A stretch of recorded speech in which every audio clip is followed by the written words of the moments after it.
One really cool example that I saw at a client is that they said, look, let's work together with our CFO and our CIO strategy around the support ticketing actually that was being done, because they had a lot of them that were actually pretty straightforward requests, and employees were frustrated too because they didn't want to have to go in, you know, submit their tickets, wait for the 24 48-hour SLAs. They wanted a response now. Sometimes it's a password reset, sometimes it was a simple question around where do I find this, how do I get this application.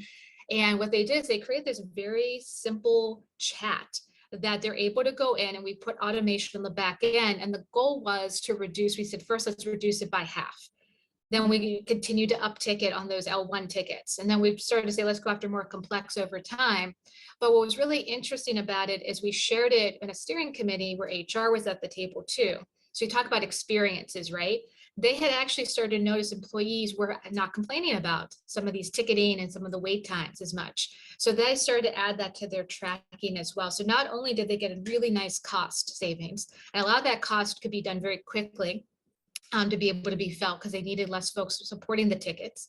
IT was happier, right? Because they had a less support work they had to do in this space, and they could redeploy a lot of folks as well to other areas to work on things. But then you saw this improved employee experience. HR came to the table meeting and said, why can't we do this for ourselves too? We get questions all the time on benefits, or maybe a new location change, or where do I find the employee handbook or the holiday calendar?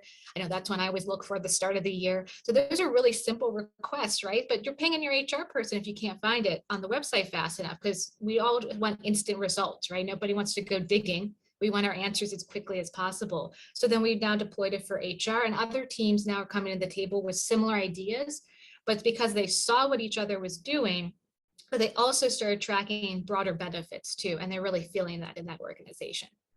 Now we're seeing a different conversation. I think a couple of reasons why. I think, employees are looking for a different level of experience. They want things faster.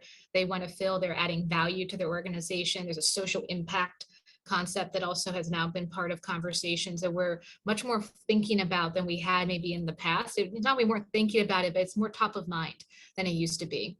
And employees are really looking for experiences when they come to work that they're able to interact, they're able to feel that what they're doing is going to help drive their company forward. And then for those customers of that company, that they're going to feel it as well.